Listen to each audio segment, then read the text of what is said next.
नमस्कार। आज के इस एक्सप्लेनर में हम एक बहुत ही गहरे और दिलचस्प विषय पर बात करने वाले हैं। अध्यात्म की दुनिया का एक बहुत बड़ा पैराडॉक्स, एक ऐसा विरोधाभास जो तब पैदा होता है जब हम परमात्मा तक पहुंचने के रास्ते को ही अपनी असली मंजिल मान बैठते हैं। मेरा मतलब है बाहरी पूजा पाठ का भ्रम। ये तब होता है जब इंसान साधन को ही साध्य समझ लेता है। देखिए, दीपक, माला, मंदिर, मस्जिद, मूर्ति, ग्रंथ या कोई व्रत, ये सब क्या है? ये केवल गहरे संकेत हैं, लेकिन असल सत्य तो इन संकेतों के बहुत पार है। तो चलिए आज मिलकर समझते हैं कि कैसे हम बाहरी प्रतीकों में इतना उलझ जाते हैं कि आत्मा की जो असली आंतरिक यात्रा है वो कहीं बहुत पीछे छूट जाती है। अब इसे एक बहुत ही खूबसूरत उदाहरण से समझते हैं। प्राचीन ज़ेन परंपरा में एक बहुत ही मशहूर बात कही गई है। जैसे कोई व्यक्ति चांद की ओर इशारा करने वाली उंगली को ही चांद समझ ले। है ना कमाल की बात? हम इंसान अक्सर यही गलती करते हैं। हम प्रतीकों को, उन निशानों को ही परमात्मा मान बैठते हैं। जो धार्मिक कर्मकांड हैं, वो सिर्फ उस परम सत्य की ओर इशारा करने वाली उंगलियां हैं, वो खुद सत्य नहीं है। आप चाहे पूरब के रहस्यवादियों को पढ़ें या पश्चिम के विचारकों को, सबने यही कहा है कि असली सत्य इन बाहरी अनुष्ठानों से कहीं आगे है। तो फिर इन पूजा पाठ और अनुष्ठानों की शुरुआत हुई क्यों थी? दरअसल इनका मूल उद्देश्य हमारे भीतर की चेतना को जगाना था। ये ऐसे टूल थे जिन्हें हमारी आत्मा को सही दिशा देने के लिए डिजाइन किया गया था। लेकिन हुआ क्या? समय के साथ और शायद थोड़ी अज्ञानता के कारण ये सिर्फ एक खाली और रूढ़िवादी प्रदर्शन बनकर रह गए। हम ये भूल ही गए कि पूजा एक साधन है, कोई अंतिम मंजिल नहीं। सच तो ये है कि जब कोई सिर्फ दिखावे के लिए या डर, लालच या कह लीजिए स्वर्ग पाने की इच्छा से पूजा करता है, तो वो पूजा सिर्फ एक पाखंड बन जाती है। इस बात को और अच्छे से समझने के लिए आइए एक छोटी सी कहानी पर गौर करते हैं। सोचिए, एक गांव में दो लोग रहते थे। पहला व्यक्ति रोज मंदिर जाता, जोर जोर से घंटियां बजाता, बड़े बड़े फूल चढ़ाता, लेकिन उसके मन के भीतर क्रोध, लोभ और ईर्ष्या कूट कूट कर भरी थी। वहीं दूसरी तरफ एक साधारण सा किसान था। वो अपना सारा दिन खेत में काम करता, बहुत कम बोलता, लेकिन अपनी हर सांस के साथ सजग रहता। उसने कभी किसी को दुख नहीं दिया और उसे प्रकृति और जानवरों से बहुत प्यार था। देखा जाए तो उसका पूरा जीवन ही अपने आप में एक कर्मयोग था।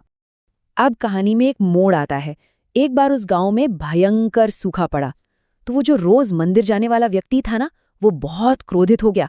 कहने लगा, मैंने जीवन भर इतनी पूजा की, फिर भी भगवान ने मेरी कोई मदद नहीं की, मेरी सारी प्रार्थनाएं बेकार गईं। ये सुनकर वो शांत किसान बस हल्का सा मुस्कुराया और उसने एक बहुत ही गहरी बात कही। उसने कहा, पूजा भगवान को मनाने या खुश करने के लिए नहीं होती, बल्कि अपने भीतर के अंधकार को मिटाने के लिए होती है। दिलचस्प बात यह है कि बौद्ध मनोविज्ञान में इस मानसिक स्थिति का एक खास नाम है। इसे सील व्रत परामर्श कहा गया है।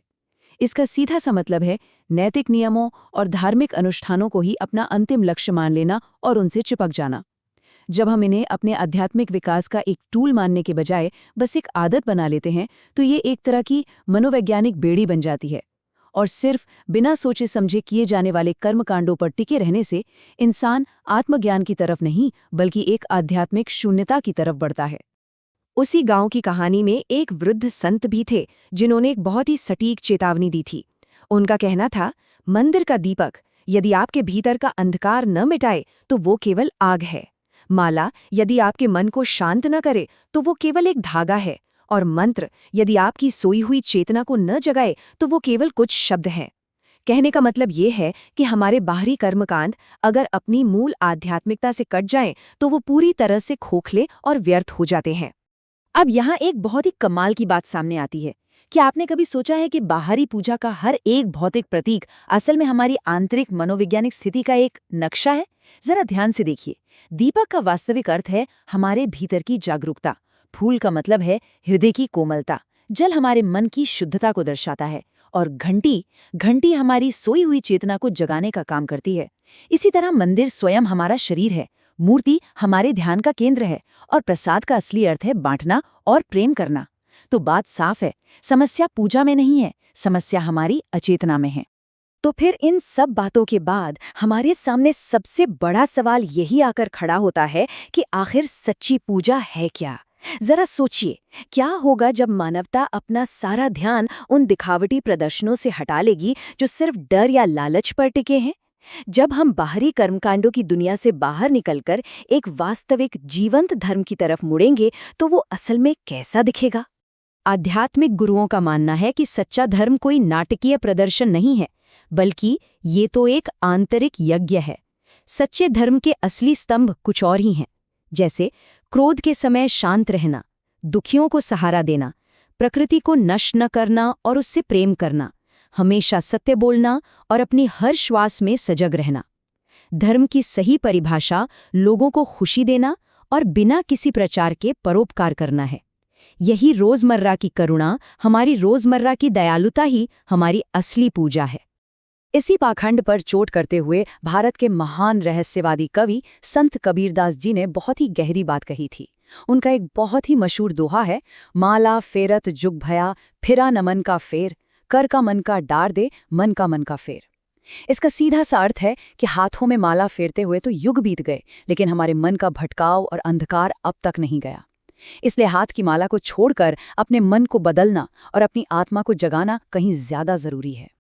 अब ये जानकर आपको हैरानी होगी कि कबीर की ये पुरानी शिक्षाएं आज के आधुनिक इमोशनल इंटेलिजेंस के बिल्कुल समानांतर हैं। जी हाँ, सच्चा धर्म हमारे आंतरिक अहंकार को देखने और मन को रूपांतरित करने पर ही टिका है।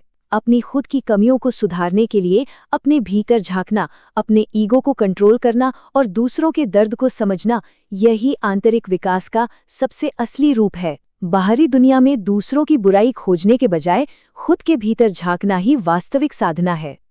और विज्ञान भी इसी बात को मानता है। आधुनिक मनोविज्ञान भी इस आंतरिक यात्रा का पूरा समर्थन करता है।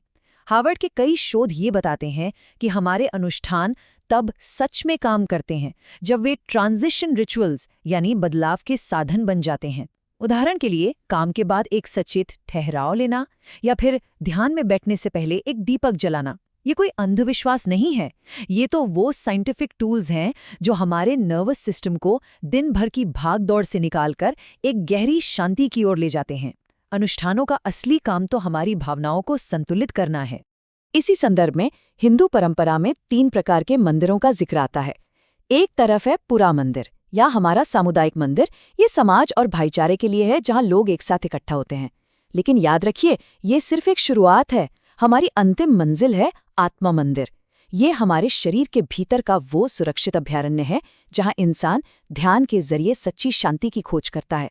जैसा कि योग स्वामी जी ने भी कहा था, परमात्मा इसी शरीर रूपी घर में रहता है, इसलिए इसे हमेशा शुद्ध और शांत रखना चाहिए। तो आज के इस पूरे एक्सप्लेनर का सबसे अहम निष्कर्ष क्या निकलता है? यही कि हमें बाहरी पूजा को पूरी तरह से त्यागने की कोई जरूरत नहीं है, लेकिन उसे ही अपना अंतिम सत्य मान लेना एक बहुत बड़ा भ्रम है। अगर हमारी बाहरी पूजा हमारे भीतर की यात्रा बन जाए तो वही वास्तविक साधना है, लेकिन अगर वो सिर्फ दुनिया को दिखाने का एक जरिया बनकर रह जाए तो वो केवल एक बंधन है। तो जाते जाते एक विचार करने लायक सवाल यहीं छोड़ते हैं, क्या हमारे आज के धार्मिक कर्मकांड हमारे मन को आजाद कर रहे हैं, या हम अनजाने में अपने लिए ही और अधिक सुंदर पिंजरे बनाते जा रहे हैं? जरा सोचिएगा। इस एक्सप्लेनर में हमारे साथ जुड़ने के लिए आपका बहुत बहुत धन्यवाद।